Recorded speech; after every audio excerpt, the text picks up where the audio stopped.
Hello mga idol, welcome sa panibagong video natin kung saan day dalawa na ng pagiging content creator natin. Sa video nato mga idol, a-attack tayo sa T11 account ko. Ang gagamitin nating troops mga idol ay 10 dragon at yung bagong troops naon. Ito ang Snake Barrel. May event ngayon si Supercell mga idol kung saan makakakuha ka ng Snake tokens at pwede mo ito ipalit sa mga epic equipment sa hero natin mga idolo. Kailangan mo lang gawin umatak ng umatak. So tara na at a-attack na tayo mga idol. Bago pala ang lahat mga idol, kung di ka pa nakasubscribe, maaari mo ba mapindot ang subscribe at like button.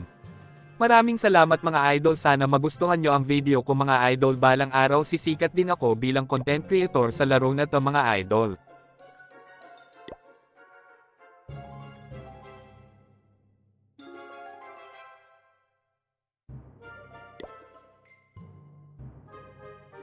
Ito ang aatakan natin mga idol. Kung makikita nyo mga idol, meron akong lightning spell. Ang ita-target lang natin mga idol gamit tong spell ay ang air defense. Kailangan natin mawasak ang 4 na air defense mga idol. So panoorin nyo na lang mga idol ang gagawin kong attack.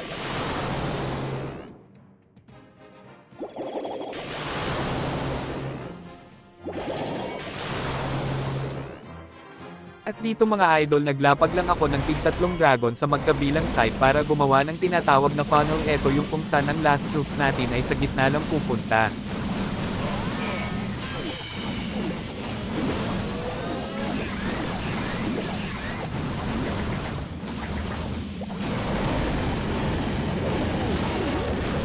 Yun mga idol, at gagawin mo na lang ay magkape habang hinihintay madurage ang base ng kalaban mo. Hahabiro lang mga idol.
At yun, nakachamba tayo mga idol. Maraming salamat sa panonood mga idol, love ko kayo.